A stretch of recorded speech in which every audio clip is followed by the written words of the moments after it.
In Australia, we often hear stories of travellers returning from overseas with gastrointestinal diseases, whether it's from a dodgy curry on the banks of the Ganges, or from a cocktail made at 1 AM in Kuta from local ingredients. The symptoms are the same. What is the common link between these things, and are we safe here in Australia? Wastewater from you and me. Wastewater, it's gotta be mainly who and we to ensure discharge quality. E. coli is often seen as public enemy number one in the fight against diarrhoea. However, it is naturally occurring in humans and animal gastrointestinal tracts and is vital for good health. In fact, many probiotics as active ingredient use E. coli. They are essential for maintaining good gastrointestinal health. Then why the bad rap? When E. coli finds itself in natural environmental systems, it becomes displaced from the conditions it's evolved for. What it does is it rapidly mutates to form other kinds of E. coli, some of which fail, some which are successful in their new environments. A lot of these new E. coli are toxic to humans. They can be found in some open water sources such as this. So diarrhoea must be caused by waterborne E. coli, right?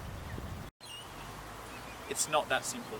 Australian drinking water regulations recommend that there is 0 E. coli in a 100 ml sample of water. When this is not met, they test the water to work out if it has been contaminated with human waste.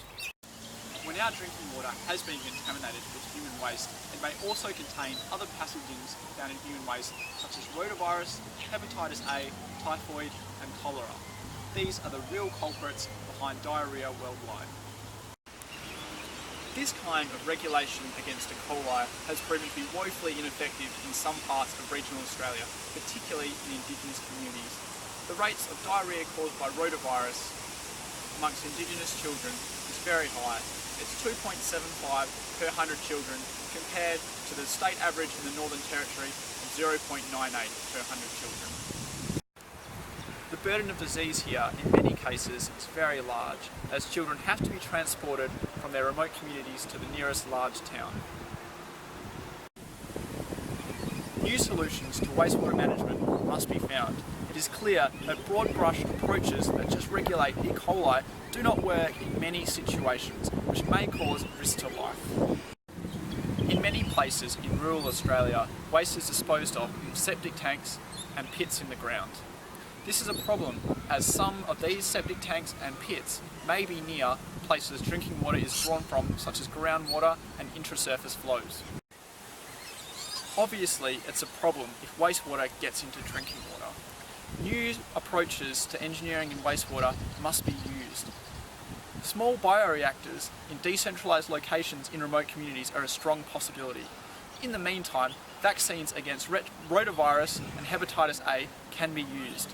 A strong public health message to wash hands and prepare food correctly will also help in these areas.